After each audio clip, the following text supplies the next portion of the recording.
გამარჯობათ, პატივცემულო ტელემაყურებლებო. გადაცემა ბაგრატოვანი კვლავ ეთერშია და ჩვენ ვაგრძელებთ ჩვენს გადაცემებს. დღევანდელი ჩვენი გადაცემის სტუმარი გახლავთ ბატონი გიორგი პაპაშვილი. გამარჯობათ ბატონო გიორგი. გამარჯობათ, მოგესალმებით ბატონო. ბატონი გიორგი გახლავთ, არის ვერსია და სერიოზული ვერსია და ამაზე მიდის სამეცნიერო კვლევა. ბაგრატოვანთა დინასტიის საგვარეულოს ერთ-ერთი წარმომადგენელი. ფაქტიურად უკვე მიდის ამაზე ინტენსიური მუშაობა და იმედია ეს ყველაფერი ესე იქნება, იმიტომ რომ მისი თვისებები აბსოლუტურად გამოხატავს იმას, რაც ბაგრატიონებს აქვთ თავიანთ გენეტიკაში. ბატონი გიორგი გახლავთ საქართველოს სამეფო დინასტიური მამუკა ბაგრატიონის ფონდის საპატიო წევრი და ორდენის კავალერი. აგრეთვე გახლავთ ფონდის პრეზიდენტის მრჩეველი, ჩემი მრჩეველი გახლავთ ბატონი გიორგი და მე არა მარტო მრჩეველი, ახლა ეს ოფიციალური მომენტია, მაგრამ ჩემთვის უძვირფასესი და როგორც ძმა და როგორც რაინდი, არის აბსოლუტურად ამ თვისების მატარებელი. აგრეთვე ბატონი გიორგი გახლავთ სოციალურ მეცნიერებათა მაგისტრი და შინაგან საქმეთა სამინისტროს მაიორის წოდება აქვს მას. ბატონო გიორგი, გამარჯობათ და კიდევ ერთხელ მოგესალმებით. მე ძალიან მოხარული ვარ, რომ თქვენ დღეს ხართ გადაცემა ბაგრატოვანის სტუმარი და არაერთხელ იქნებით და ჩვენ ძალიან ბევრ საინტერესო თემებზე ვისაუბრებთ. ბატონი გიორგი ძალიან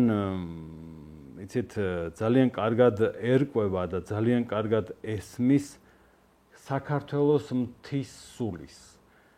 მისი სუნთქვა ესმის და არა მარტო ესმის ეს მხატვრული ფორმით, არამედ ესმის ისტორიული მნიშვნელობითაც.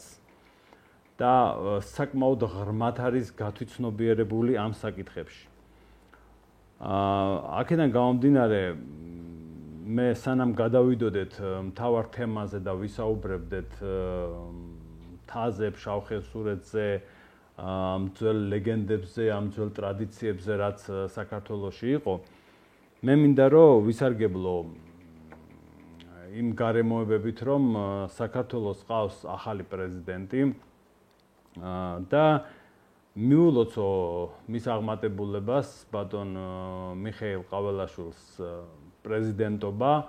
ძალიან მძიმე პერიოდში ჩაიბარა მან საქართველოს პრეზიდენტობა და მოვალეობის შესრულება და ვუსურვებ წარმატებას და მისი ადამიანური ბუნებიდან გამომდინარე მე ვფიქრობ, რომ ბევრ კარგ ცვლილებებს უნდა ველოდოთ. და ასევე მინდა ვისარგებლო იმ მომენტით, რომ პირველი ლედი გახლავთ პრინცესა თამარ ბაგრატიონი, ბატონი პრეზიდენტის მეუღლე, გახლავთ ბაგრატიონ დავითიშვილების ხაზის წარმომადგენელი, დინასტიური კავშირის ბაგრატოვანთა სახლის ნამდვილი წევრი და ბატონი მიხეილი გახლავთ თანამდები წევრი დინასტიური კავშირის ბაგრატოვანთა სახლის. პრინცესა თამარი გახლავთ გიორგი მერვეს შთამომავალი, ერთიანი საქართველოს უკანასკნელი მეფის, ბაგრატიონ დავითიშვილების ხაზის წარმომადგენელია. და მე მინდა რომ რაღაც ეს ისტორიული მომენტია თვითონ, ისტორიული ფაქტია და ძალიან მოხარული ვარ ამის, არა მარტო იმიტომ, რომ ჩვენ ბაგრატიონები ვართ, არამედ ზოგადად საქართველოს ისტორიაში ერთ-ერთი უმნიშვნელოვანესი მომენტია და მინდა რომ ამ ოჯახმა თავის სიტყვა თქვას საქართველოს ისტორიაში და მე მჯერა, რომ თავის სიტყვას იტყვის. აგრეთვე ვისარგებლებ იმით, რომ შობა ახალი წელი დგება, მინდა სრულიად საქართველოს მოგილოცოთ შობა ახალი წელი და პირველ რიგში გისურვოთ ჯანმრთელობა, დღეგრძელობა, ერთიანობა. მე ჩემს გადაცემებს ყოველთვის იცით, რომ ვამთავრებ შემდეგი სიტყვებით: ეშმაკი ყოფს, ღმერთი აერთიანებს და მე მინდა რომ ერი გაერთიანდეს, ერთიანი იყოს და ვიყოთ ძლიერად ქრისტეში. იმიტომ რომ ჩვენთვის, ჩვენი სარწმუნოება, ჩვენი ენა, ჩვენი მამული არის უმთავრესი ბირთვი და ამას თუ არ მოვუარეთ ჩვენ და ეს თუ არ იქნა ჩვენი ამომავალი წერტილი, წარმოუდგენელია ჩვენი წინსვლა და განვითარება. თანამედროვე პერიოდში, თანამედროვე დროში, ძალიან ამ რთულ პერიოდში თავარი არის სწორად გავიაროთ ეს ყველაფერი. ძალიან გამიგრძელდა მე ეხლა ჩემი სიტყვა და ბატონო გიორგი, მინდა რომ თქვენ გაეცნოთ ჩვენს პატივცემულ ტელემაყურებელს, ორიოდე სიტყვით თქვენ ლექციებსაც ატარებდით, ძალიან კარგად გაქვთ შესწავლილი სადროშოები, ჩოხოსნების კუთხეც არ უნდა გამოგჩეს, რომ აქტიური მონაწილეობას იღებდით და ფაქტიურად ერთ-ერთი მამოძრავებელი ბირთვი იყავით ამ სივრცეში და თქვენ შესახებ რომ მოგვიყვეთ ორი სიტყვით, სანამ გადავიდოდეთ ამ ისტორიაზე და ამ მთის სულზე, რაც ვახსენე. კი ბატონო, დიდი მადლობა პირველ რიგში ესეთ თბილი წარდგენისთვის, ბატონო მამკა. შეუერთდები მილოცვებს, საზოგადოებას მიულოცავთ ამდეგშობა ახალ წელს. ბედნიერ და მშვიდობიან წელიწადს ვისურვებდი ჩემი ოჯახისთვისაც და ყველასთვის, ვინც გვიყურებს. რაც შეეხება სადროშოებს, ეს დიდი თემაა, ამოუწურავი და ძალიან ბედნიერი ვარ, რომ ამ თემაზე ბაგრატიონებმა დაიწყეს ფიქრი და თქვენ ამ თემას აცოცხლებთ. ეს ძალიან სწორი ნაბიჯია. აი, თუ დავსვავთ ესეთ კითხვას, რომ საიდან უნდა დაიწყოს, თქვათ, ბაგრატიონმა მოღვაწეობა საქართველოში, ეს არის ალბათ ყველაზე სწორი საწყისი. იმიტომ რომ ქართული სადროშოები სათავეს იღებს ჯერ კიდევ ფარნავაზიდან. რაც არ უნდა გასაკვირად მოეჩვენოს ვიღაცას, რაც არ უნდა შორი მოეჩვენოს, ხო? როცა სადროშოებზე, რაინდებზე, მხედრებზეა ლაპარაკი, მთელ მსოფლიოში პირველ რიგში ტამპლიერები ახსენდებათ, ხო ესე? ტამპლიერებამდე 2000 წლით ადრე ფაქტიურად ფარნავაზმა შექმნა პირველი სადროშოები საქართველოში და კავკასიაში. შემდეგ ეს სტრუქტურა ფარსმან-ქველმა განავრცო, ჩვენი უდიდესმა მეფემ რა. შემდეგ მირიანები, გორგასლიანები და ბოლოს ბაგრატიონები. ეხლა ჩვენ ბევრს ვისაუბრებთ ბაგრატიონების სადროშოებზე, იმიტომ რომ ახლოს არის, იმიტომ რომ ბევრი მონაცემი გვაქვს და ბაგრატიონების ნამოღვაწარი დარჩენილია. ჩვენ ეხლა შორია ფარნავაზამდე, ფარსმან-ქველს. ჩვენ უბრალოდ ვიცით, რომ თქვათ შექმნა სადროშოები. ვიცით, რომ ფარსმან-ქველმა იერარქია შექმნა. თქვათ, პირველი საფეხური იყო ფარსმან-ქველის იერარქიაში, სადროშო სტრუქტურაში, სახლიკაცი. მერე მოდიოდა მოლაშქრე, მერე მოდიოდა ხევისბერი, მერე მოდიოდა თავხევისბერი, მერე მოდიოდა სპასპეტი, მერე მოდიოდა მეფე. და ხდებოდა ლაშქრის შეკრება. ამ ლაშქარს უკვე იმ ფარნავაზიანების ეპოქაშიც დროშა მიუძღოდა წინ. შემდეგში, რა თქმა უნდა, მირიანებმა დახვეწეს, თავისი ღვაწლი შეიტანეს, გორგასლიანებმა, დავით აღმაშენებელმა, გენიალურმა დავით აღმაშენებელმა, ხო? მაგრამ მაინც ერეკლე მეორეს რო დაუბრუნდეთ, აი, ყველასთვის გასაგები მაგალითი რო იყოს, რა არის სადროშო, რა ძალა. ყველაზე ახლო პერიოდში რო თვალსაჩინო იყოს შეუძლებელია ერეკლე მონარქიაზე, ბაგრატიონებზე, სადროშოებზე საუბარი და ერეკლე მეორეს არ შეეხო, ეს წარმოუდგენელი. ყველას თვალსაჩინო მაგალითი არის ქიზიყის სადროშოს შექმნა. ყველას დღეს თანამედროვე დროში ქიზიყი არის მხარე, კუთხე, ხო, ჩვენი ერეკლეს ეპოქაში ერეკლემ სადროშო შექმნა. ხო, ისტორიული ჰერეთის ნაწილზე, განადგურებულზე, გადმოასახლა 2000 ოჯახი თიანეთიდან და ფშავიდან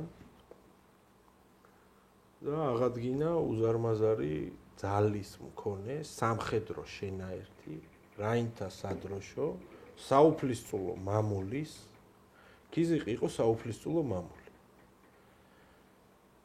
2000 კომლიანი მოსახლეობით, სადაც კომზე კაცი მობილიზაციით იკრიბებოდა 2000 მოლაშქრე.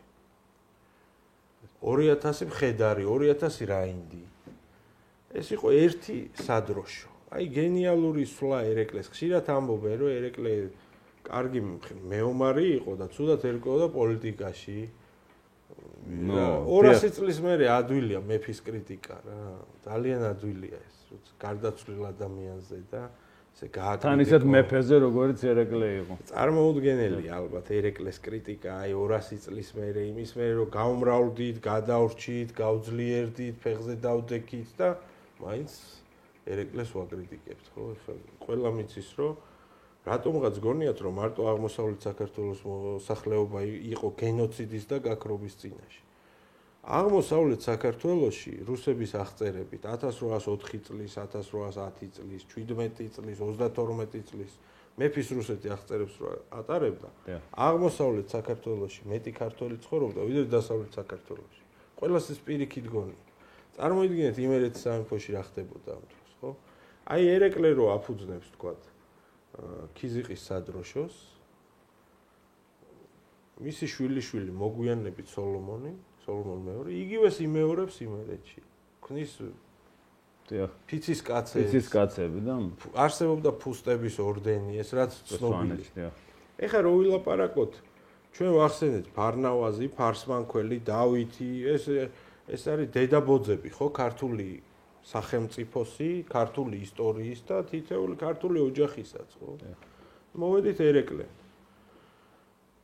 აი ყველა ეს ეპოქა ფარსმანქველიდან დაწყებული ერეკლეს ჩათვლით მოჩანს ფშავში და ხევსურეთში. აი ხელის გულზეა ეს რა. სტრუქტურა რო ჩამოთვალეთ, ხო ეს? სახლიკაცი, მოლაშქრე, ხევისბერი, თავხევისბერი, სპასპეტი აღარ გვყავს და მეფე არ არის.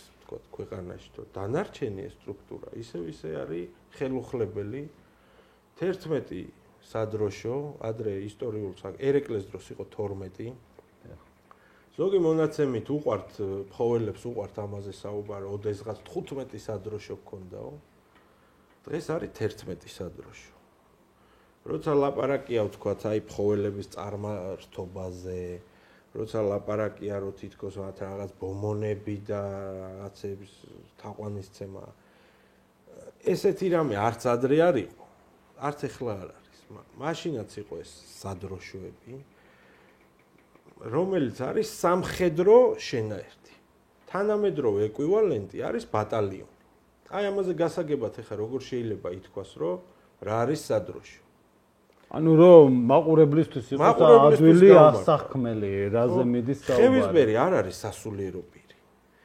ხევისბერი არც აღსარებას იბარებს. ხევისბერი არც არ ატარებს ისეთ რიტუალებს, რომელიც საეკლესიო რიტუალებთან ან თანხვედრაში მოდის, ან წინააღმდეგობაში.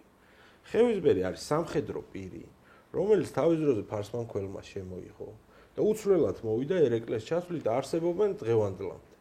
უბრალოდ ამ სამხედროებს ეზოთერული დატვირთვავის თვალზე ორი სიტყვა რო ვთქვათ ესეც ვთქვათ აუცილებლად ჩვენ გვყავს ძალიან ძლიერი ეზოთერიკოსები რომელიც ამაში ერკვევიან ხმამაღლა ვერ საუბრობენ იმიტომ რომ სამხედრო კომპონენტს ცდილობენ გვერდია უარონ ხოლმე და ამის გარეშე ჩვეულებრივი მოქალაქე სადროშოს აღიქვავს რაღაც გადმონაშთად წარმართულ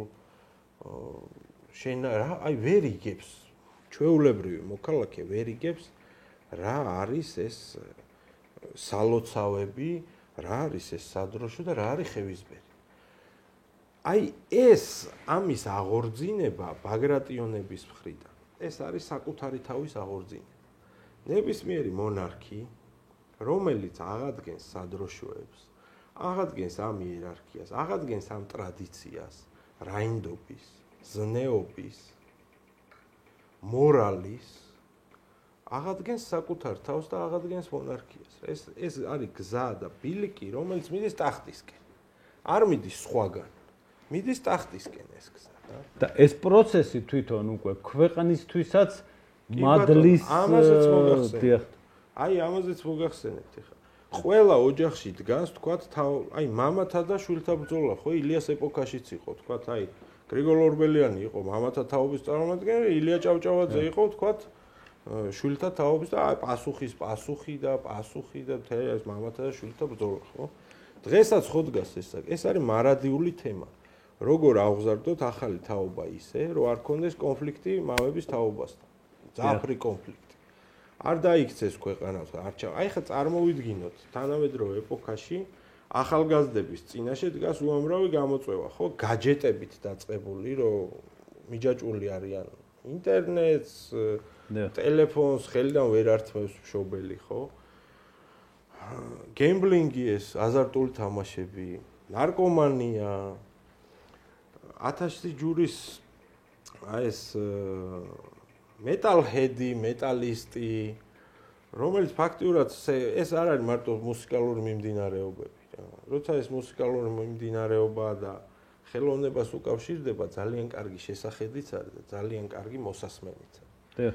მაგრამ როგორც კი ეს გადადის რიტუალებში, ყველას გაუგია კატების საფსაფლაოზე დაკლები, რაღაც ემოები. ამაზე სერიოზული გადაცემებიც იყო და ამაზე იყო საუბარი სამწუხაროდ ახლა არის საზოგადოებაში მომავალი თაობის აღზრდის, ზნეობრივი აღზრდის პრობლემა. ჩვენ იმას კი არ ვამბობთ, რომ თავს უნდა მოვახვიოთ ვინმეს ჩვენი ფასეულობები. ფასეულობები ყველამ თვითონ უნდა იპოვოს. მაგრამ ამ ფასეულობათა ბაზარზე ტრადიციული ქართული რაც არის, ის არ არის გამოტანილი. არ არის გამოტანილი, იმიტომ რომ ქვეყანაში არ არის დაფასებული დინასტია, არ არსებობს სამეფო ოჯახი, არ არსებობს მონარქი და შესაბამისად არისტოკრატულ ცხოვრების წესზე, არისტოკრატულ ტრადიციებზე, არისტოკრატულ ზნეობაზე, რაინდობაზე საზოგადოებას ხშირ შემთხვევაში და უმეტეს შემთხვევაში აქვს სტერეოტიპული წარმოდგენა, რომლებიც ჩამოუყალიბდა სერიალების ყურებით, ვიღაცის მონათხრობით, გაგონილით, მაგრამ თავისით არ უნახავს, არ შეხვედრია, არ ზიარებულა ამას. ხო? ეს იმეორებს უბრალოდ ვიღაცის აზრს, ან ტელევიზორში რაღაც ფილმში ნანახს, უარეს შემთხვევაში სერიალში ნანახს. ბატონო გიორგი, არ დაგავიწყდეთ თქვენი სათქმელი ხაზიდან, რომ არ მოხდეს გადახვევა.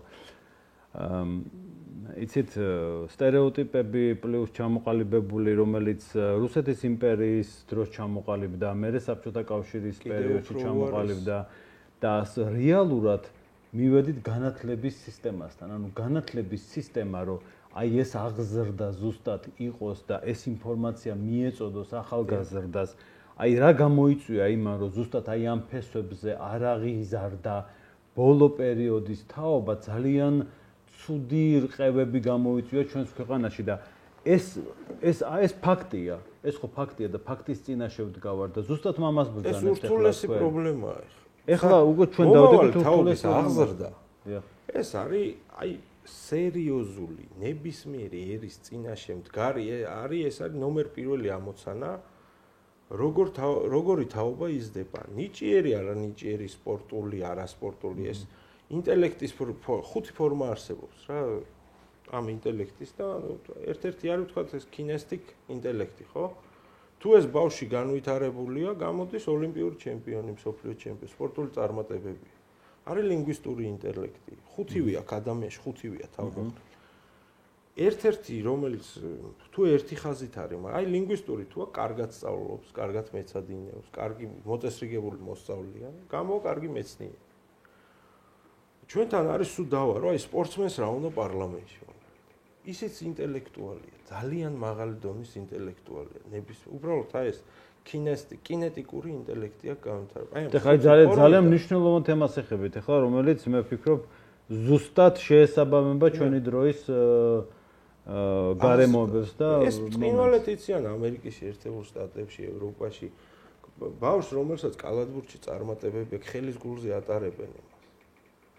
უმაღლეს შეფასებებს იღებს, საუკეთესო უნივერსიტეტები პირდაპირ იტაცებენ ამ ბავშვებს, რომ იმათთან ჩააბაროს. გამოცდებს კი არ უნიშნავენ, ეხვეწებიან ჩვენთან მობრძანდით.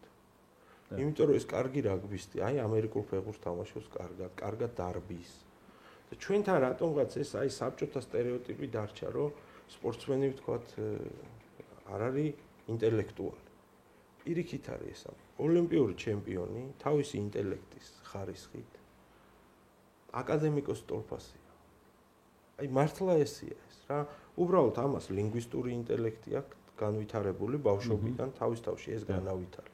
მაგრამ ღერის კარგად.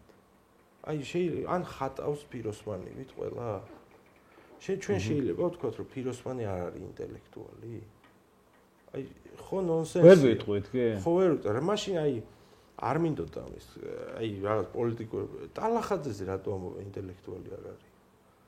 ეს აი ამას ვინც საუბრობს ძალიან თვითონა განათლების პრობლემა რა ეს ხუთი ტიპის ინტელექტიდან კაც ეს კინეტიკური კინესტიკ ინტელექტი აქ აი ნუ იმის იქით განვითარება არ არსებობს სამგზის ოლიმპიური ჩემპიონი ოლიმპიური რეკორდსმენი 7 გზის მსოფლიო ჩემპიონი და საუბარი იმაზე რომ არა ინტელექტუალია აი წარმოუდგენელი ამიტომ მას რამდენი რამე შეუძლია გააკეთოს ამ მიმართულებით ამას რატო შევეხი მეომრების მიმართაც ეს დამოკიდებულება აი ვიღაც არის კარატისტი ვიღაც არის აიკიდოისტი ვთქვათ ხო ითვლება რომ ის არა ინტელექტუალია რას ნიშნავს არა ინტელექტუალი კარატეს ინტელექტი არ ძირდება და ხელოვნებაა ეს ფაქტიურად რატო ქვია საბრძოლო ხელოვნება აიკიდოს უზარმაზარი ფიქრი ჭირდება რა თქმა უნდა მარტო ბრძოლაზე უნდა დისციპლინა, ინტელექტი, ფიქრი, მათემატიკა, მთელი ფიზიოლოგია. ესეა ხრიდოლით.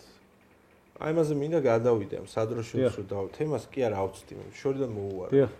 უფრო განავცეთ და უფრო გასაგები რომ იყოს. ეს ქართული მეომრობაც. იმაზე რომ ამბობენ ერეკლე მეორეს რომ კარგი მეომარი იყო, ცუდი პოლიტიკოსი. ეს ისეთი აი ისეთი განუვითარებლობაზე მიუთითებს. ვინც არ უნდა ამბობდეს. რა თქმა უნდა. გენიალური ომები აქვს გადახდილი კაც, გენიალური სტრატეგიები აქვს. უსწრაფესი გადაწყვეტილებები აქვს. აი აზატხანთან ბრძოლაში უბრძანა ქვეითებს. 100 მეტოფე ჩამოქვეითისო და 30 ჩახმახები მომარჯვებული კონდეთ თოფებზე. 100 ნაბიჯზე უნდა მიუახლოვდეთ. დიახ, მახსოვს. და აი ეს ხო იქ ბრძოლის ველზევე მიიღო ეს გადაწყვეტილება.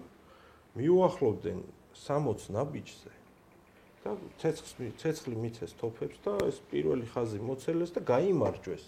ესე იგი 10 ჯერ აღმატებულ არმიაზე უკეთესად შეიარაღებულზე რომელსაც მოულოდნელობის ეფექტი გააკეთა, ესე იგი და ამ კაცზე იძახიან ინტელექტი ქონა განუვითარებელი ხა. აი შექმნა ქიზიყის სადროშო, ეს გაპარტახებული ჰერეთიდან დღემდე ქიზიყელები რო ცხოვრობენ იქ. ღმერთმა ამრავლოთ ღმერთმა კარგად ამყოფოთ. ვისი დამსახურებაა ეს? არ არის ერეკლეს ნააზრევი, ერეკლეს ინტელექტი. იქ ამას მოყვა ეკონომიკური უზრუნველყოფა. უბატონო უპატრონოს კი არ ნიშნავდა. უბატონო რო იყო ის მხარე, საუფლისწულო მამული იყო. როცა ერეკლე იყო უფლისწული და თეიმურაზ მეორე მეფე, ერეკლეს საუფლისწულო მამული იყო. ერეკლე რო გამეფდა, გიორგი მე-12-ის საუფლისწულო მამული იყო. მეურნეობას უძღვებოდა იქაური მაცხოვრებელი ეკონომიკურად ფინანსურად უზრუნველყოფდნენ საკუთარ თავსაც და საუფლისწულო ოჯახსაც ანუ ამას დაგეგმა ხო ჭირდებოდა ერეკლეს როცა ალაპარაკე ფინანსური მომენტები ვაჭრობა გაითვალისწინა ეხლა ძნელია ვინმეს აუხსნა რომ აი შავიდან მოდიოდა სავაჭრო გზა და კიდე უფრო იმის იქით გავყვეთ გუდამაყარზე გადმოივლიდა ლარსიდან შემოდიოდა საერთოდ იქამდე დვალეც გამოივლიდა და ჩამოდიოდა ქიზიხში ხორნაბუჯის ციხეში და აქ იმართებოდა ეს და აღებმიცემეობა ვაჭრობა იყო და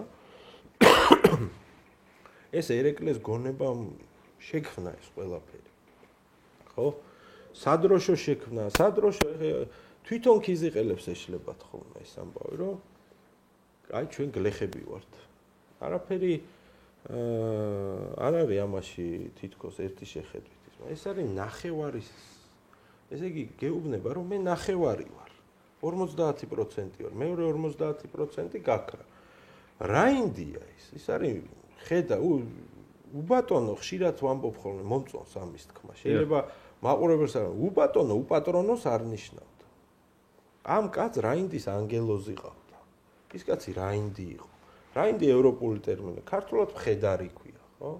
დიახ. ერთხელ ხა რაღაც შერევას ვაკეთებ, მაგრამ ეს ქართულად ყველა არა. რაინდი ხა გასაგები იყოს. რაინდი არის, რაინდი გლეხი არ არის. მოდი ახლა დავიწყოთ. ესეც უნდა მივიტანოთ ამ ხალხამდე, ხო? შაველს, ხევსურს, თუ შქიზიყელს, რომელსაც გლეხი გონია თავი. თან გლეხის განმარტებაც სწორად მივცეთ, იმიტომ რომ გლეხი არ არის სწორ ეს არის მეურნეობას უწუდება. რა თქმა უნდა, ეს კვებავს ჯარს. რა თქმა უნდა. ხო ესეა და ერს და დოლარი. შენ თუ ჯარისკაცი და მხედარი ხარ. გლეხი როგორ ხარ? ესე იგი, ხო უნდა ივარჯიშო. ხო? რა თქმა უნდა. ესე იგი, იარაღი უნდა გამოჭედო, ან შეიძინო, ან ალაფათ აიღო, ხო? სხვა ვარიანტი არ არის, ხო? უიარაღო მეომარი ვის გაუგია, ხო? ამას უზარმაზარ დრო ჭირდებოდა. პლუს საოჯახო მეურნეობას უნდა გაუძღვე და სახურავი შეცვალო, ბანი მოტკეპნო. საქონელი ყავს პირადი, ხო? საქონელს იქ ძევს, მოწველა უნდა, ყველსამ ეს უზარმაზარი საქმეა, შეშა გჭირდება.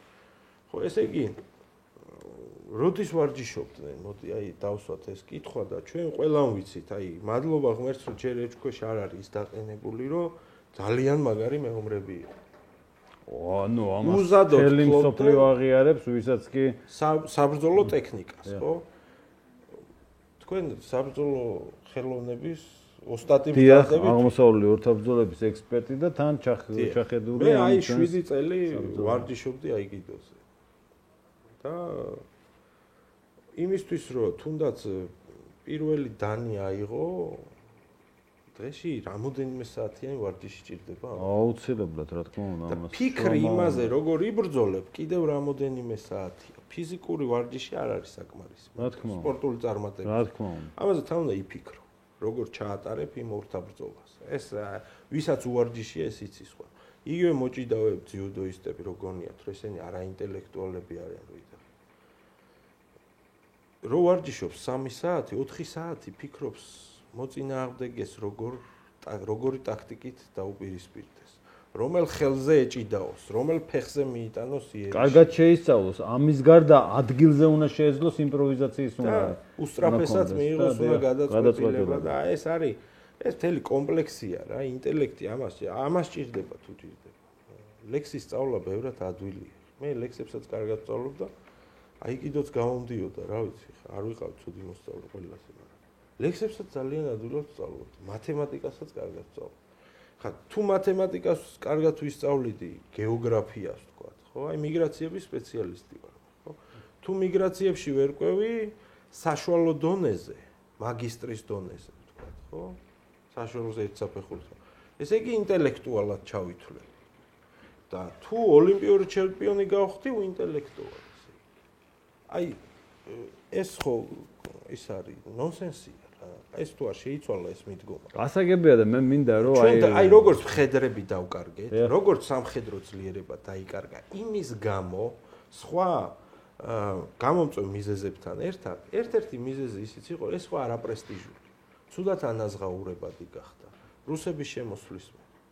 ხო, 25 წლიანი ჯარი შემოიღეს. ხო, 25 წლით ახალგაზრდას რო გაიწევდი რუსეთის რომელ პროვინციაში არავინ რო არ იცის, აი ხევსურებს, ლიქოკელების ბრძოლა არის სახალინზე, სამურაებთან. ეს იაპონელების მხრიდან დარჩა ისტორიაში ეს ბრძოლა.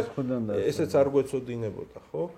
ხა ლიქოკის მდინარე აკუშოს ხეობა ეს ლიქოკი, დაილოცოს კარატის ჯვარი, დიდებული გვარია ლიქოკელები, მივესალმები. ისაურების მინან ბასხაჯაური მარხია იქ ეს ქართველი ძალიან დიდი მოღვაწე, სასულიერო პირი ფაქტიურად, რომელიც ხოში ქრისტიანობის გავრცელებაში დიდი როლი დაიდო ამ ქალბატონმა მინანმა, იქ არის მისი აკლდამა.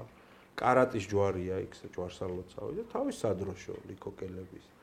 დიდგორის ველზეც ეხა ყველა ვამაყობთ ამ დიდგორის გამარჯვებით, აი უზარმა ყველა დანამდვილებით ჩვენ ვიცით, რომ ორი გვარი იდგა დიდგორზე. ბაგრატიონი, დავით მეოთხე აღმაშენებელი და აწიკა ლიქოკელი. ანუ სისაური. შესაძლოა სისაური, მაგრამ ლიქოკელები არიან, ლიქოკელები 10 გვარს აერთიანებს ხევსურურს. მათ შორის სისაურებს. მაგრამ დიდგორის ველზე ორი ქართველი გვარის წარმომადგენელი, აი ბაგრატიონები და ლიქოკელები ნამდვილად იდგნენ და დანარჩენებს ჩვენ შეგვიძლია მხოლოდ გშურდეს და მივბაძოთ. იმიტომ რომ ისტორიულ წყაროებთ აი ეს ორი გვარი ნამდვილად იქ იყო რა. ხო და ეხა აი ისევ ამ სადროშოებს რო დაუბრუნდეთ და მხედრობას და ამ ინტელექტს, ხო? ეს ხალხი ვარჯიშობდა. უძღვებოდა პირად მეურნეობას. ფხოველები, ფშავლები, ხევსურები, თუშები, გუდამაყრელებიც, თიულთა ეს უბატონო ნაწილი. იყვნენ მეფის ალმისა მტვირთველი. ანუ სამეფო ეს სამეფო მამული იყო, ეს სამეფო სადროშო იყო. მოურავად ჩოლოყაშვილი ყავდათ დანიშნული. იყო ასეთი ეპოქა, რომ მაგრამ მოურავი იყო სამხედრო კომისარი, რომელიც ანგარიშ ვარდებული იყო მეფის წინაშე, რომ სამხედროები მოემზადებინა, მომზადებული, აღჭურვილი, ჩამოეყვანა მეფისთვის, თავარსარდლისთვის ამ შემთხვევაში. ქიზიყის მოურავები იყვნენ ანდრონიკაშვილი. ბატონები კი არ იყვნენ, ხშირად თვითონ ანდრონიკაშვილებსაც ხშირად ეშლებათ ეს ამ. ესე არ იყო სამხედრო კომისარი, რომელიც პასუხისმგებელი იყო, რომ ქიზიყელებს, პოდბელებს, მირზაანელებს, ოზაანელებს, ტიბაანელებს ევარჯიშათ. მარტო კი არ ეკეიფათ, როგორც ეხლა ხდება და ეს ღორის წვადები ეტრიალებინათ, არა. უნდა ევარჯიშათ. აი რაზე იყო პასუხისმგებელი. იარაღი უნდა ეჭედათ.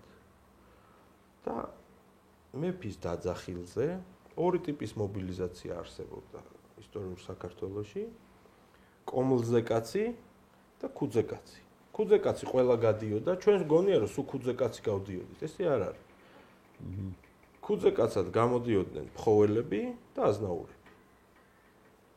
და დანარჩენები ყველა გამოდიოდნენ ან კომლზე კაცად, ან ქუძე კაცად. ბევრად უფრო ხშირი იყო, შეუდარებლად უფრო ხშირი კომლზე კაცად გამოძახილი. ამიტომ ერთ კომლში ერთი მხედარი ყოველთვის იყო. გამზადებული საომრად. აი ამათ ერქვათ ეს სახლი კაცები. ჩვენთან ცუდი სიტყვა გონიათ სახლი კაცი, რომ კაცი სახლში ზის. ის კაცი სახლში რო იჯდა, იარაღში იჯდა და ყველაზე მომზადებული მეომარი იყო და ნებისმიერ დაძახილზე გამოდიოდა. აი ესენი ერთიანდებოდნენ სადროშოში. სადროშო ინახებოდა სალოცავში, სალოცავს ემსახურებოდა ხევისბერი. თანამედროვე სამხედრო სტრუქტურაში რო გადმოვიტანოთ, ეს არის პოლკოვნიკი. კარგად მნიშვნელოვანია ეგ, იმიტომ რომ გასაგები კარგად ხო ეს სამხედრო სტრუქტურა. ხევისბერი მღვდლის ეკვივალენტი გონიათ დღევანდელ ქართველებს, რაც არის აი ამ 200 წლიანი წვეტის ბრალი და იმის ბრალი, რომ 200 წელია ქართველებს ჩვენი დინასტია არ ყავს, ჩვენი სამეფო ოჯახი არ ყავს და ჩვენი მონარქია არ ყავს. ამან გამოიწვია კოლოსალური დეგრადაცია ერის. რაინდები გაქრნენ კაცო. ქურდების მიმართ, ყაჩაღების მიმართ, კანონდამღვრების მიმართ გაუჩნდა ხალხს ეს რომანტიული დამოკიდებულება და რაინდობა ყაჩაღობასთან, ქურდობასთან გახდა ასოცირებული, ხო? ხო, ეს ეპოქა ხო გავიარე. რაინდობა არის სამხედროობა. რაინდი არის მხოლოდ სამხედრო, უწესიერესი, უპატიოსი, რომელიც არ იპარავს. ხო, თავისი მორალი აქვს, თავისი ზნეობრივი კოდექსი აქვს, როგორც სამურაებს ჰქონდათ, ვთქვათ, როგორც ტამპლიერებს ჰქონდათ, ხო? ქართველებსაც ასე ჰქონდა სადროშოები, სადაც შედიოდნენ მხედრები. ამ სამხედრო შენაერთს წინ მიუძღოდა დროშა. დროშა ინახებოდა სალოცავში. სალოცავს ემსახურებოდა ხევისბერი. ხევისბერები ექვემდებარებოდნენ თავხევისბერს. თავხევისბერები რაღაც ეპოქაში ემორჩილებოდნენ სპასაპეთს, ამირსპასალარს, პირდაპირ ხელმწიფეს, მეფეს. რაღაც ეპოქაში, მაგალითად ერეკლეს ეპოქაში მოურავებს. დაძახი მოურავი აგროვებდა ამ ხალხს და ჩაყავდა მეფესთან. ქიზიყში ანდრონიკაშვილი აგროვებდა მოლაშქრეებს და ჩაყავდა უფლისწულ კროუნპრინცთან. მომდევნო ხელმწიფესთან, ვინც იქნებოდა. ეხლა როცა ლაპარაკი ამის წარმართობაზე, აი ბატონო მამუკა, თქვენი აზრით. აი რა ინტელექტის ხარისხზე შეიძლება იყოს საუბარი ადამიანზე, რომელსაც გონია, რომ სამხედროობა არის წარმართობა. ნუ აბსოლუტურად ამოვარდნილია კონტექსტიდან და საერთოდ როგორ შეიძლება ეგ აი შეიძლება მეომარი აი მე ვარ მაიორი ვთქვათ ამის გამო წარმართი ვარ იგივეა რომ მე ვარ რაინდი მე ვარ ქიზიყელი მე ვარ ფხოველი მე ვარ ფშაველი მე ვარ ხევსური სვანი და ამის გამო წარმართი ვარ რომ აი სალაშქროთ მეფის დაძახილზე გამოვდივარ მთელი სისტემა არის აგებული მთელი ცხოვრება ვარჯიშობ ვემზადები იმისთვის რომ თავი ოჯახი გვარი არ შევარცხინო მეფის წინაშე იმიტომ რომ ასეთი თავდაცვის სამინისტრო იყო მაშინ ასეთი ლაშქარი იკრიბებოდა ესე იგი და ჩემს წინ მიმავალი დროშა ინახება სალოცავში რომ იქ იყოს წმინდად შენახული მყუდროდ შენახული ამასაც მნიშვნელობა აქვს ნებისმიერ სამხედრო ნაწილში სამხედრო ნაწილს დღემდე აქვს თავისი დროშები ყველა ჯარში ამერიკულში, რუსულში, იაპონურში, ქართულში, ჩინურში ყველა ქვედანაყოფს თავისი გერბი და დროშა აქვს და თავის კერძო სახელმწიფოს გარდა ყველას ქვედანაყოფს აქვს შენაერთს აქვს თავისი დროშა რომელსაც ყავს თავისი მცველი და ღამეს უთენებს იქ იმ დროშასთან დგომ მორიგეობით ხდება ეს ამბავი ძალიან რთული დგას ფეხზე დროშასთან ესე იგი ამ დროშაზე არ უნდა არავინ შეურაცხყოფა ხო წარმოუდგენელია. გიორგი ანწუხელიძეც სამხედრო რო იყო. იმიტომ არ დააბიჯა დროშას. ხო, ამიტომ გასწირა. თავი ის მისთვის იყო სიწმინდე. ეხლა რამდენი ადამიანი არსებობს, რომელიც დროშებს წვავს ქუჩაში, ხო? რატოა ეს? ეს უზნეობა იმიტომ ხდება, რომ სამხედრო აღზრდა მოაკლდათ. ეს არისტოკრატიზმი მარტო განათლება და წიგნები არ არის. ეს არის სამხედრო აღზრდა, ფიზიკური, აი კინეტიკური ინტელექტის განვითარება, ვარჯიში, ეს აუცილებელი კომპონენტი იყო და შემდეგ წიგნიერება, ეხლა რაღაც ეპოქაში ეს წიგნიერება იყო ძველი აღთქმა და ახალი აღთქმა და ბიბლია და რუსთაველის ვეფხისტყაოსანი. მეტ ლიტერატურაზე ხელი არ მიუწვდებოდა. მაგრამ ყავდა წინვალი არისტოკრატია, ხო? თუ კი ვინმე ეს გაუოცებია მსოფლიო, რუსებთან შეერთება იყო და ქართველ არისტოკრატი იყო საუკეთესო სარზლო და იყო საუკეთესო სასიცო. ყველას უნდოდა ჩვენთან დანათესავა. მოხდა საფრანგეთში რაღაცნაირად ფრანგებთან დაახლოება ქართველებს მენშევიკების ეპოქაშიც და იქამდეც, ხო? პარიზის ეიფელის კოშკის გახსნაზე ქართველი ქალბატონი აირჩიეს ნასიძე იყო თუ არ ვცდები გვარად სილამაზის კონკურსზე გაიმარჯვა ქალბატონი ხო ევროპაშიც მაჩაბლები ნასიძეები ლორდ-კიპანზე ამ ხალხზე პირდაპირ წაციაობა იყო რომ დამოყრებოდნენ ძლად ეს ბოლო პერიოდია თუმცა ბოლო პერიოდზე ვსაუბრობ სადაც უფრო მეტი რაზე იყო ეს ხალხი ასე იყო ისტორიულად ეს ხალხი იზრდებოდა ესე სამხედრო წვრთნა ანუ ფიზიკური კინეტიკური ინტელექტის განვითარება წვრთნა ვარჯიში ეტიკეტიც რა თქმა უნდა ეგ მორალური პრინციპები აღზრდის წესები ყველაფერი აბსოლუტურად რელიგია მორალს რელიგია ქრისტიანული მორალი აყალიბებდა მე ამაც ნეობას და ამას ემატებოდა მე განათლება ხო ესე იგი უნდა წერა კითხო ესწავლა და იმ ეპოქაში რაც იყო წასაკითხი იყო ვეფხისტყაოსანი ესეც ხო რაინდული პოეზია რა ნუ ერთადერთი შემილია ეხლა როგორც მე ეს ხო კლევარი სამ რაინდზე პერიოდის ნუ გილგამეშის ეპოს შეიძლება შევადაროთ ეს არის უდიდესი სოდნის წყარო ვეფხისტყაოსანი ძალიან მარტივად ვთქვა სამ სტილისტზე ხო არ არის დაწერილი ან სამ მომღერალზე ხო ყველა პროფესია დასაფასებელია ყველას დიდ პატივს ვცემ მაგრამ როცა ვლაპარაკობთ რა გენიალური ნაშრომი და აი პლანეტა კოსმოსი რუსთაველი ყველაფერი რა სამ რაინდზეა ეს დაწერილი და სამ ბანოვანზე ხო სამი რაინდი და სამი ბანოვანი და ამათი ისტორია და ეს არის ხო მომხიბვლელი ეს არის გენიალური მარტო რითმები ხო არ არის ეგ არის შიგნით არის შინაარსი არის პასაჟები რომელიც არის მიმზიდველი და საინტერესო და ყველასთვის გასაგები. იმიტომ რომ რაინდულ თემებს ეხება, იმიტომ რომ მარადიულ სიყვარულს ეხება.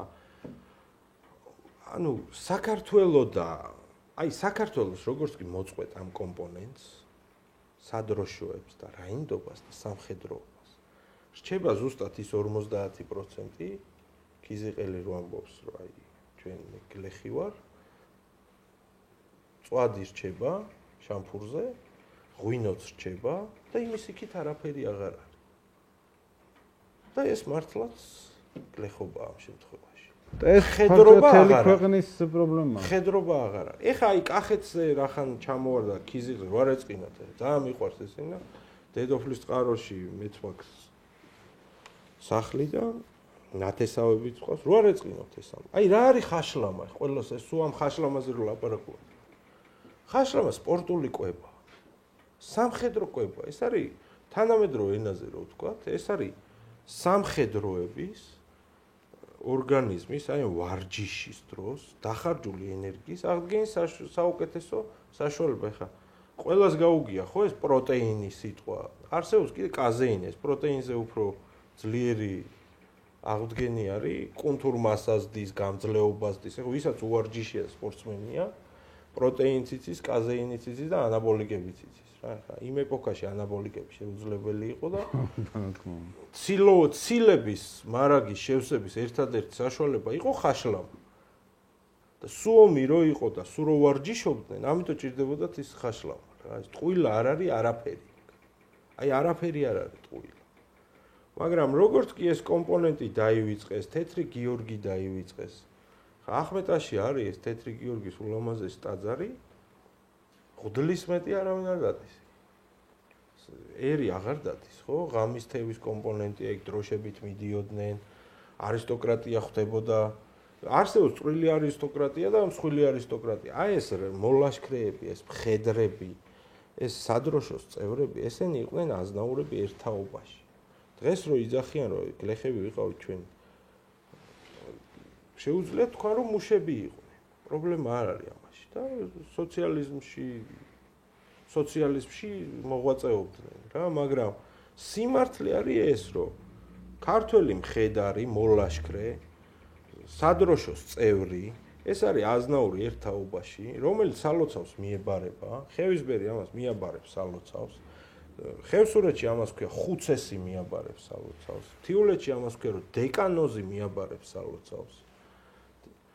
ეს სალოცავში მიბარება არის სამდონიანი, არის სასოფლო სალოცავი, რომელიც უმეტესწილად არის წმინდა გიორგის სახელზე. არის სათემო სალოცავი, რომელიც არის ყოველთვის მთავარანგელოზის სახელზე და მაგალითად ფშავის მაგალითზე საფშავლოს მთავარი სალოცავი, რომლის ყმა ყველაფშაველი არის ლაშარის ჯვარი, ხელმწიფე ლაშარის ჯვარი. ხო? აი სამდონიანი კურთხევა ხდებოდა სასოფლო სალოცავში წმინდა გიორგისთან. მთავარანგელოზს, აი თქვა საბაურთა თემი ფშავში მიებარებიან მიქაელ მთავარანგელოზს. ჯერ მიებარებიან აფხუშოს წმინდა გიორგის სასოფლო სალოცავი ეს არის. მერე სათემო სალოცავია საბაურთა მიქაელ მთავარანგელოზი, მთაწმინდის მიქაელ მთავარანგელოზი ესე ეწოდება. შემდეგ არის ლაშარში მიბარება. ზუსტად იგივე ხდება, როცა რაინდებად აკურთხებენ ევროპაში ხმლის დადებითაც ხო ხდება რაინდად კურთხება. ესე იგი დაადებს ერთხარეს ეუნება წმინდა გიორგის სახელით, გადაატარებს დაადებს წმინდა მიქაელ მთავარანგელოზის სახელით და დაადებს თავზე და უფლის სახელით გაცხადებ რაინდად. წამოდექით შეიბ მახვილი, ქართულად ასე ითარგმნება, რასაც ეუნება. შეიბ მახვილი. აი ზუსტად იგივე სისტემა, ოღონდ ბევრად არქაულია ქართული. რა თქმა უნდა. აი ბევრად არქაულია. პირდაპირ, ესე იგი საკლავით მიდის. ქიზიყში ამას ერქვა ყურატად დაყენება. ყურატი არის წელგამოვლილი მამალი საქონელი ხარი რა, წელგამოვლილი 1 წლის, რომელიც ცალკე უნდა დაბმულიყო, ნახირში არ უნდა გარეულიყო, საუკეთესო საკვებით უნდა გამოეკვებათ. თუ მამა გარდაცვლილი იყო, ბიძა, თუ ბიძაც გარდაცვლილი იყო, ესე იგი ნათლია და თუ ნათლიაც არ იყო, მაშინ ქალი ოჯახიდან მიიყვანდა ყურაც და ახალგაზრდას ოჯახის წევრს სალოცავში. ბავშვს რა მიიყვანდა სალოცავში. მაგრამ ქიზიყში ამას ატარებდა უკვე მღვდელი. ასეთ მღვდელს ერქვა ხუცესი. ქართველებს მღვდელი და ხუცესი ერთეიგივე გონიათ. არ არის ეს. სამხედრო წესების მცოდნე და რიტუალების მცოდნე მღვდელმსახურს ერქვა ხუცესი და რელიგიური მხოლოდ აი დღეს როგორი მღვდლებიც არიან. ასეთ მღვდელს ერქვა მღვდელი. ბერმონაზონი ან თეთრი მღვდელი თქვა. იმაშნაც ესე იყო. მაგრამ ქიზიყელი მღვდელი ხუცობდა კიდეც, ითავსებდა, უჭირდათ არ იყო საშუალება ხა ჯვარსალოცავები ცალკე აეგოთ და თუმცა არის ელიას მთა იქ და ჯვარი ადგას და დაილოცოს იქაურობა, მაგრამ ასე იყო რომ მღვდელი ხუცობდა. კურატად დაყენება ერქვა პირდაპირ. აი კურატი მიყავდათ საკლავად, ამას დაკლავდნენ შესაწირად, აცხებდნენ ამბავს და სალოცავს. ეს ბავშვი ითვლებოდა რაინდად? მხედრად. სანათლავი ქვია ხევსურეთში ასეთ შესაძირს. აი ამ პატარა ბავშვს უკვე პატარა ხანჯალს ჩამოგიდებდნენ და იწყებოდა მისი სამხედრო წვრთნა. ამავეს ნუგრი მჭედლიშვილი უკეთესად მოგიყვებათ. ფოტოშორის ბატონი ნუგრი უნდა ძალიან კარგი იქნება. ძალიან კარგი.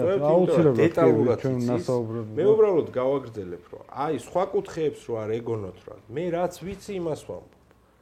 ყველას შეუძლია მობრძანდეს თავის კუთხეებზე ისაუბროს. მე ვიცი აი ეს რომ საუფლისწულო მამულის სადროშო იყო ქიზიყი და ეს ხალხი არანაირ წარმართები არ იყვნენ. სამხედროობა წარმართობას არ ნიშნავს. ფშავლები, ხევსურები, თუშები, ფხოველები, გუდამაყრელები. ყაზბეგელების დიდი ნაწილი, აი მაგალითად სნოსხეობა. ხო, 12 სოფელი იყო, დღეს მე მგონი ერთ სოფელია დარჩენილი. ესენი იყვნენ ფხოველები და შემოდიოდნენ სამეფო ალმისა მპყრობელნი. სამეფო სადროშო იყვნენ პირდაპირ. მეფის ალმისა მპყრობელნი იყო. მეფის გარშემო იყვნენ, მეფის პირადი დაცვა. აი ხშირად მაგალითად კახეთის მეფეებს გიგაურები იცავდნენ. ეს ძალიან დიდი გვარია გიგაურები. დიდი მარტო მრავალი კი არა ღმერთმა ამრავლოთ. ეს დამსახურებული გვარია რა. აი ქართული გვირგვინის წინაშე დიდი ღვაწლი აქვს რა ამ გვარს. ლაშარში თავისი სადგომი აქვს. მარტო ბლოში არ ცხოვრობდნენ, ესენი ცხოვრობდნენ წინაფშაოში, პირაქეთა ხევსურეთში, პირიქითა ხევსურეთშიც იყვნენ გიგაურები და რა თქმა უნდა ბლოშიც იყვნენ ეს როშკა ქალქვის თავებრო ეს ერთი მიმართულება ულამაზეს ხეობას ხო? ბატონო გიორგი, ჩვენი გადაცემა დასასრულს უახლოვდება და მე ვფიქრობ, რომ ტელემაყურებელს აუცილებლად გაუჩნდება იმის განცდა, რომ უნდა გავაგრძელოთ და მე ვფიქრობ, რომ ჩვენ კიდევ ერთხელ და ჯერ ერთხელ, მაგრამ ეს იმდენად მნიშვნელოვანი თემაა, რომ ადამიანის ცნობიერში რო კარგად დაილექოს, აი ჩვენს ტელემაყურებლის ცნობიერებაში, რომელსაც აი ჩვენ ახლა გვჭირდება ზუსტად აი ამის ცოდნა, იმიტომ რომ ჩვენ თუ ჩვენი ფესვი კარგად არ ვიცით, ვერ შევიგრძნობ და მომავალში კარგად სწორად სვლას ვერ გავაგრძელებთ. ამიტომ ბატონო გიორგი, დღევანდელი გადაცემა აი ჩვენი დასასრულს მიუახლოვდა.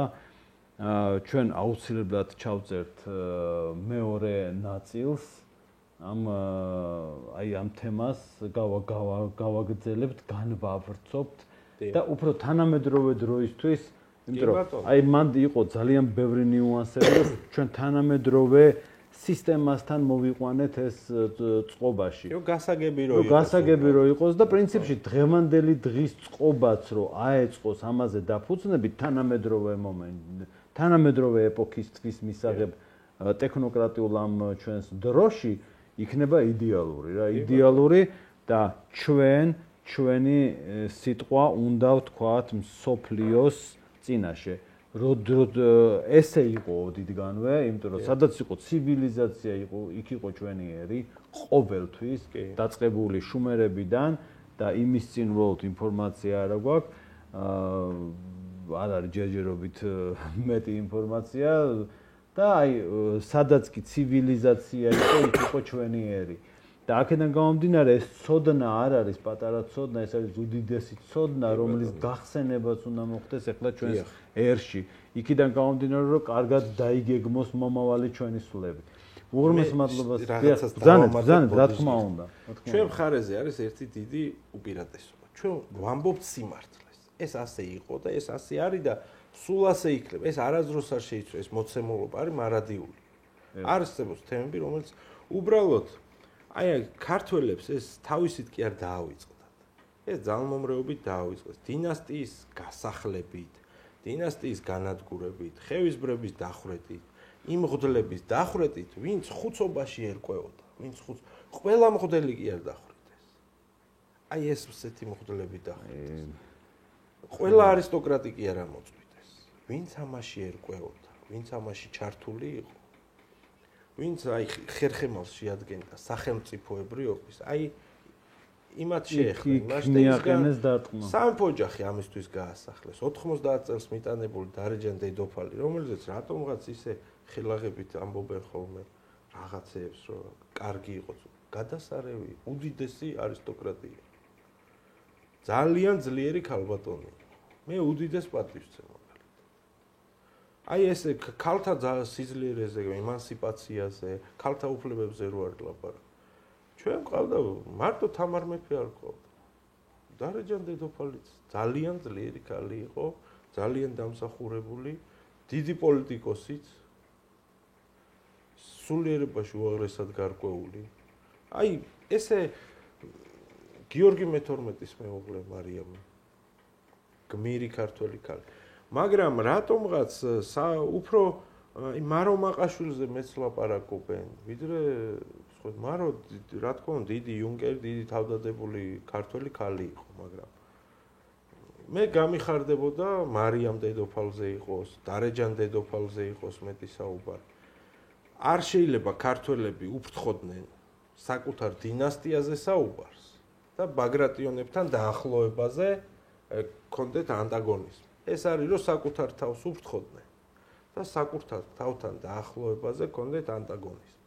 არ შეიძლება რომ ქართველები ფხოვში არ იყვნენ ნამყოფი, სადაც არის მათი ყველას ფესვები, რომელი კუთხის ქართველიც არ უნდა იყო, წესი, წყობა და აბორიგენობა, ქართველი აბორიგენობა ნიშნავს ფხოველობას.